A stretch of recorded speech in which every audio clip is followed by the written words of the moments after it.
The following story has been brought to you by StoriesToInspire.org. Rabbi Blumenfeld, he came to the United States from Europe. Rabbi Blumenfeld was a very smart, very talented rabbi. And sure enough, walking through Ellis Island, after being greeted by Lady Liberty, he makes his way to the Lower East Side, and he lived in Manhattan. And he started to go around, and he started to look for a job. And because he was so talented, immediately they hired him. At first they hired him in the garment industry. And he was very, very talented. They loved working with him. Until Friday. And then on Friday, when he came to the boss of the sweatshops, and he said to him, another Jew, I have to go home. Shabbat is in 2 hours. I need to leave early. The man laughed at him.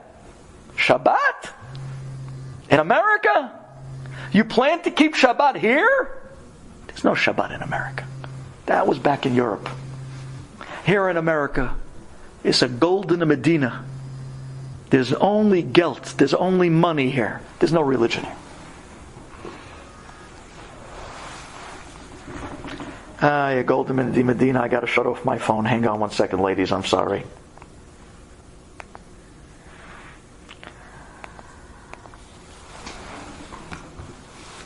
So he got kicked out of that job. He got fired. So he went to a different job.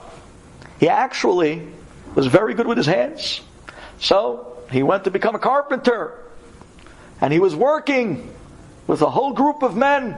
And they were building all different types of houses and buildings and construction. And sure enough, Friday came and he went to the general contractor that he worked for and he said, I got to go home. And he told him, are you joking? It's a whole day. He says, so you know what? Deduct it from my salary. Deduct it. Don't pay me. Don't pay me. Nothing doing. You're out. And he went like this, week after week, job after job after job after job. And it became a joke.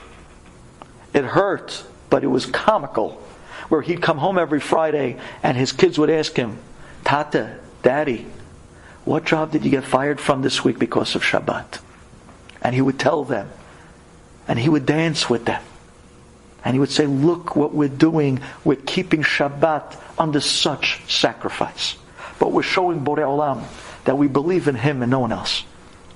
And it wasn't easy. There was times where the good rabbi didn't have the rent to pay. And he was running out of jobs to teach. Because all he did was work for 6 days and he'd have to find another job. And the motto of those years, the motto was, if you're not going to work on Saturday, don't bother coming back Monday. And that's the way Rabbi Blumenfeld spent the first few months in America. The golden Medina. He came to a point where he ran out of jobs. There was no way to go anymore. And he did not have the financial backing to start his own business. What is he to do? He was out of a job now for over a week. And he looked in the classifieds, the New York Times. And there, out of the blue, he found what to him was a godsend. He found a little classified ad. And in very small letters, it said, wanted. Work for 6 days. Vacation 1 day a week. Off 1 day. Any day you choose. He thought to himself, this is too good to be true. But I have to humor myself because Shamayim showed me this classified. I got to find out what this job is. So he cuts out the classified ad. There's an address. He goes down to New York City, somewheres in Midtown, and he walks into this posh, tall skyscraper of a building. He says, wow, Hashuv, I can work in a building like this and keep Shabbat, Borei Olam, wow. Hodu Lashem Kitov, Kile Olam Hazno. My sacrifice still already paid off. He walks in, he's wearing a good suit. He's wearing his best suit. This is his interview suit. Matter of fact, this is his only suit. He walks in, and he comes up to the desk. There's a guy behind the desk. After the doorman let him in, opened the door for him. He comes up to the guy behind the desk, and he says, hi, I'm here for the job. So what floor do I go up to? The guy looked at him and says, what job? He said, you know, the job in the paper. The classified ad, the job. He hands him the paper, the classified ad. He looks down at the ad. He says, oh, the guy starts laughing. That job. Okay, you want that job, Rabbi? He says, yes, I'll do anything for that job. He says, okay, go to the elevators, but you're not going up.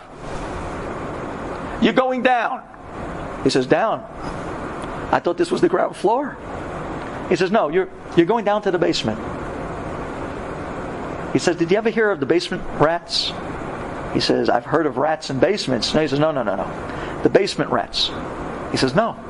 He says, well, you'll find out when you get downstairs. The rabbi doesn't know what he's talking about. The rabbi gets into the elevator. He sees the elevator goes up to the 50th floor. He hits B for basement. The elevator goes down. The elevator opens up. And it's pitch black. He sees nothing. He starts saying to himself, now I understand why the guy was laughing. Probably a big practical joke. This whole thing is a joke. The job doesn't exist. There's nobody down here. There's no job down here. He's about to hit the doors to close again. And as his eyes start getting used to the dark, he starts to see, wait, there are figures of people down there. And he hears voices. And a matter of fact, one voice calls to him and says, are you here for the job, Rabbi? Rabbi Blumenfeld says, yeah. He walks out of the elevator. It's pitch black. The door's closed. It's really dark. He walks up, and there's a tall guy. He could hardly see him in front of him. And he says to him, Rabbi, I was able to see in the elevator that you're wearing a suit and a tie. You might want to take off that suit and tie because the job down here is going to ruin it. He says, well, I'll be happy to. Tell me, what is the job? He says, we're basement rats. He says, I heard that. What is that? He says, well, you see these tall buildings in New York City? How do you think they stay heated through the winter? We have a bunch of men that stand around the furnace in the basement, and we take turns round robin, going around in a circle. Each guy gets his turn to shovel his coal into the oven, into the furnace. And the heat goes all the way up and makes its way to the top floors, and that's how the building stays warm through the winter. He says, we're the basement rats. That's what they nicknamed us. And he sees, as his eyes get clearer and clearer, that nobody down there is wearing anything above their waist. And they're covered black from head to toe, from the dirt, from the coal, from the garbage, whatever that comes off of it. The rabbi says, this is what I got to do for Shabbat, and this is what I got to do. It's the only job left in New York City. How much does it pay? It pays well. But it's back-breaking labor. You got to sit there from 9 to 6 the entire day, shoveling coal into a furnace, bent over. The rabbi wasn't a young man. The warden, so to speak, the head of the guy is the head of the rats. He turned to the rabbi and he said, Rabbi, the life expectancy down here is 3 years. Most people don't live past 3 years because of what they're inhaling on a constant basis. You sure you want the job? He says, yes, I have no other job. He says, but tell me, why do they allow you to take off any day you want? Can I take off Saturday? He says, you can take off any day you want, 1 day a week. Because according to government regulations, they're required that they must give you off 1 day, or else the toxins down here would kill you right away. He says, okay. I'm ready for the job. The rabbi takes off his jacket and he takes off his shirt, and he's sitting there just in his tzitzit and his pants. And he hands him a shovel, and he gets in line in the circle around the furnace, and each guy takes his turn as they go around and around, and it comes to the rabbi's turn, and he throws his coal into the furnace, and they go around again and again and again. The rabbi saw that he wasn't going to survive more than 1 day. He was coughing and spitting up the fumes. He was mamash gamur. His tzitzit was black. His beard was finally black from top to... He was black from head to toe. The rabbi said, Borei Olam, I'm doing this for you. I'm doing this for Shabbat. I'm not going to live through another hour. I can't breathe anymore. And just then, the elevator doors open. And everybody turns around. And one guy in the circle laughs and he says, we got another rat. And they all start giggling to each other. Let's see these guys. Let's see who's this. The elevator doors open. But instead of there being a guy looking out like the way the rabbi looked, there were 3 guys standing there, very well dressed, in very expensive suits. And they're looking at each other. And they're looking out in the darkness. And they hear these 3 guys say to each other, hey, how'd we get down here? Hey, Eddie, did you hit the basement? I told you the 37th floor. You hit the wrong button. We went down instead of up. He says, I'm sorry. And then another guy says, wait, 1 second. Don't close the doors yet. I heard that there are guys down here. They call them basement rats. I heard that they stand around a furnace and they inhale the toxins all day. They don't live too long. Who would ever take a job like that? I can't believe that there are really people down here that keeping the building warm through the winter. And then the best dressed guy of all says, what? Get out of here. There's nobody down here. No one would take a job like that. And the doors are starting to close. And just then the best dressed guy sticks his hand out and pulls the doors open and says, wait 1 second, open the doors. I think I just saw somebody. I can't believe that there are people down here. There are really people down here. He looks and he looks. And suddenly his eyes get used to the darkness. And he sees the circle of men.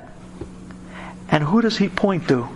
He points to Rabbi Blumenfeld, the rabbi. He says, you! Come over here! Rabbi Blumenfeld looks at his boss and he says, yeah, go ahead. He puts down the shovel and he walks up to the elevator. He's standing there in a black parachute seat and pants. His face and his beard is completely covered in coal and black. And the well-dressed guy says to him, tell me, the other guys are young, but you're an older man. What did you do? What were you thinking to take this job? Rabbi Blumenfeld pulls off his charcoal kippah and says, I'm an observant Jew. I went through almost 12 jobs in the last few months. Ever since I came to Europe, I was devout to keeping my Sabbath, the Shabbat Kodesh. It is precious to me. It's literally the day that I spend with God. I wouldn't give it up for all the money in the world. The problem was I was fired from every job because I held to my religious Shabbat Kodesh, to my beautiful, delicious Shabbat, to my Shabbat. This is the only job that allows you to take off 1 day a week. They don't care what day. This is the one job that I can keep Shabbat. Even if it kills me, at least I died for the sake of Shabbat Kodesh. The guy in the suit couldn't believe his ears. He says to him, there's still men like you around? I thought after my father died, they've never made devout, strong men like you anymore. You don't belong here in the basement, in the charcoal pits. You're not a basement rat. You come in here, Rabbi. Come with me. He pulls the rabbi into the elevator, black head to toe. And they go up to the 37th floor. And this guy, his name was Dale something or other. He walks him into his room, into his beautiful corner office, and he says, I own this building. I want to tell you something, Rabbi. I want to make you a partnership. I want you to sit here. I'm going to give you an office. And I just want you to pray for the welfare of my business, myself, my family, because you're a man of God. They don't make them like that anymore. I have a tremendous respect for men like you that don't bend under pressure, but they stand up and are ready to die for what they believe in. Because I found out that the day you find something that you're ready to die for is the day that you begin to live. You are ready to die for your Shabbat. Your Shabbat is living in you. I want a man like that as my partner. You can't get honest people, devout people, committed people like that. You're a partner with me here in this building, in my businesses.